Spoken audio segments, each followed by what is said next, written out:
এখন স্বাগত বক্তব্যের পালা।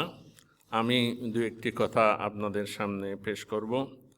আমরা যেই বিষয়টি সমাজ উন্নয়নে মাহে রমজান বিষয়টি নির্ধারণ করেছি, আলহামদুলিল্লাহ এই বিষয়ের উপরে আলোচনা করার, প্রবন্ধ উপস্থাপন করার সবচেয়ে যোগ্যতম যারা ব্যক্তি ঢাকা রাজধানীতে আমরা মনে করি তাদেরকে আমরা আমাদের মধ্যে পেয়েছি। চট্টগ্রাম সমিতির সম্মানিত সভাপতি, যিনি সচিব ছিলেন এবং এই লাইনে সবার মুরব্বী জনাব মুসলিম চৌধুরী সাহেব এখানে প্রধান অতিথি হিসাবে উপস্থিত আছেন। প্রবন্ধকার ডক্টর ইব্রাহিম খলিল, তিনি অত্যন্ত বিদগ্ধ একজন ব্যক্তিত্ব। এই বিষয়ে একটি সমৃদ্ধ আর্টিকেল ইনশাল্লাহ আপনাদের সামনে উনি উপস্থাপন করবেন। আমাদের আমাদের জনাব মোহাম্মদ আব্দুল মান্নান, উনি ব্যাংকিং জগতে সবার কাছে পরিচিত এবং একজন লেখক, আলোচক, তাকেও আমরা পেয়েছি। আমাদের সিবিএম গ্রুপের জনাব মোহাম্মদ নাসির উদ্দিন, তিনিও সম্মানিত বিশেষ অতিথি হিসেবে এখানে উপস্থিত হয়েছেন।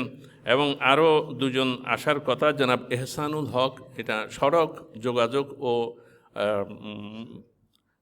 সেতু মন্ত্রণালয়ের সচিব, উনি সিনিয়র সচিব, উনিও আসবেন। ওনার দৃষ্টিটা, উনি সরকারি কর্মচারী, এই জন্য ওনার নামটা ছাপতে উনি অনাগ্রহ দেখিয়েছেন, এই জন্য ছাপি নেই। উনিও ইনশাল্লাহ আসবেন। তা আমাদের শহীদুল হক মোল্লা সাহেব, তিনিও এসে পৌঁছতেছেন। অত্যন্ত সুন্দর একটা প্রোগ্রাম হবে আশা করি। আমরা দেখছেন ওনাদের জন্য সম্মাননা হিসাবে ক্রেস্ট তৈরি করেছি। এটা আসরের নামাজের পরে ওনাদেরকে আমরা একটু উপস্থাপন করব। তা আমি স্বাগত বক্তব্য হিসাবে, আমি তো লিখি এবং পত্রিকার জন্য লিখি, এই বিষয়টার উপরে আমি ছোট্ট একটা কতিকার মতো আপনাদের সামনে পেশ করতেছি। এরপরে প্রবন্ধ উপস্থাপিত হবে। রমজান আত্মশুদ্ধির সাধনার মাস। মানুষ নিজের মনের জমিনকে পরিচ্ছন্ন করবে, ক্ষুধারণা কুভাবনার আগাছা আবর্জনা সাফ করে পবিত্র চেতনা ও মনোবলে ঋদ্ধ হবে। এজন্যে এক মাস ব্যাপী সিয়াম সাধনা। প্রশ্ন হলো, আত্মশুদ্ধি বা তাস্কিয়ার বাইরে সমাজ জীবনের জন্য কি রমজানের কোনো অবদান আছে? হ্যাঁ, অবশ্যই আছে। রমজানের সিয়াম সাধনায় ব্যক্তির মন ও চিন্তা যখন পরিশুদ্ধ হয়, তার প্রভাব অবশ্যই সমাজ জীবনে পড়ে এবং গোটা সমাজকে আল্লাহর রহমতের সয়লাবে প্লাবিত করে। হিন্দু, বৌদ্ধ, খ্রিস্ট ধর্মে আত্মশুদ্ধির সাধনা হয় নির্জন নিরালায়, দেহকে চরমভাবে পিষ্ট করে।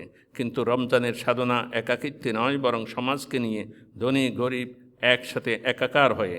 ইসলামের আত্মশুদ্ধির সাধনা দেহকে নিষ্পেষণ করার পরিবর্তে নিয়ন্ত্রণ ও সংযমের মাধ্যমে।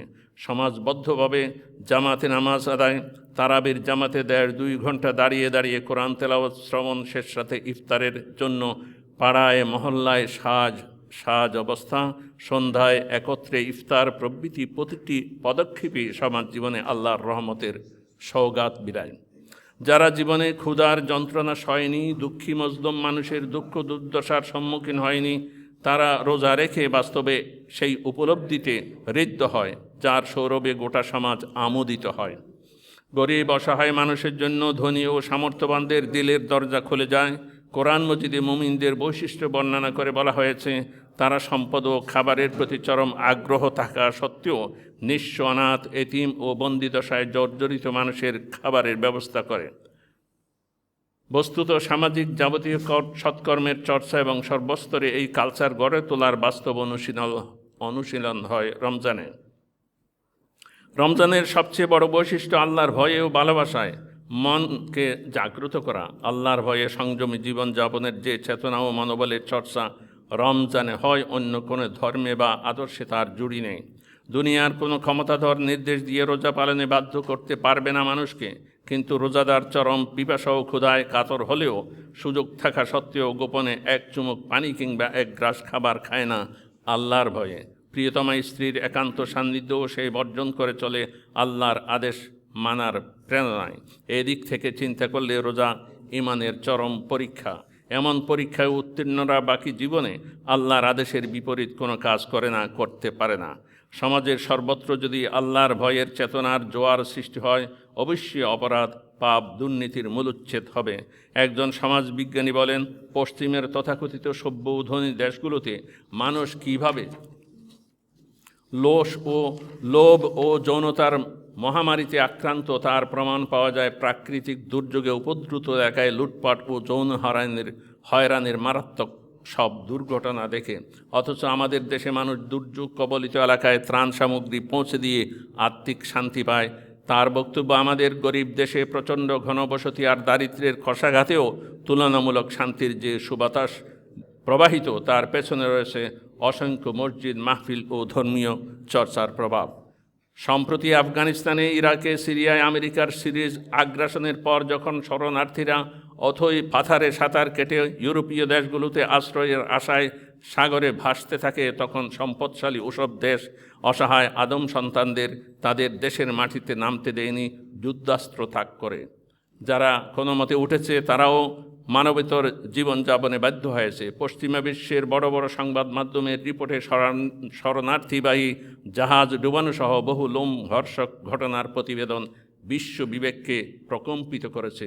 অথচ বাংলাদেশের মতো গরিব দেশের জনগণ, পার্শ্ববর্তী আরাকানের অসহায় আদম সন্তান যখন মিয়ানমারের উগ্র বৌদ্ধ ও জান্তা সরকারের যৌথ আগ্রাসনের নির্মম শিকার হয়ে প্রাণ হাতে বাংলাদেশে প্রবেশ করে, যখন সরকার বা আন্তর্জাতিক সম্প্রদায়গুলো নির্বিকার ছিল, তখন বাংলাদেশের গণমানুষ ত্রাণ সাহায্য নিয়ে এগিয়ে যায়। তখনকার পরিস্থিতিতে আমার একটি লেখা ছাপা হয়েছিল দৈনিক ইনকিলাবের সম্পাদকীয় পাতায়। নাম ছিল, প্রাণের দুয়ার খুলে দিয়েছে বাংলাদেশ। বাংলাদেশের সমাজে ও জনমনে অসহায় মানুষের সহায়তায় এগিয়ে যাওয়ার এই প্রেরণা কোত্থেকে এলো? নিশ্চয়ই মদিনার আনসাররা মক্কার মুহাজিরদের যেভাবে বরণ করেছিল, 1400 বছর পর সেই শিক্ষার প্রতিফলন বাংলার জমিনে হয়েছে। বাংলাদেশের গণমানুষ সিয়াম সাধনার মাধ্যমে নিজেদের মধ্যে মদিনার আনসারদের সেই চরিত্রের উদ্ভাস ধারণ করেছে। মানুষের জীবনযাত্রা ও সমাজের প্রাণশক্তি অর্থনীতি, ধমনীতে রক্ত সঞ্চালনের মতো গুরুত্বপূর্ণ অর্থনীতি পূর্ণমাত্রায় সচল হয় রমজানে ও ঈদে।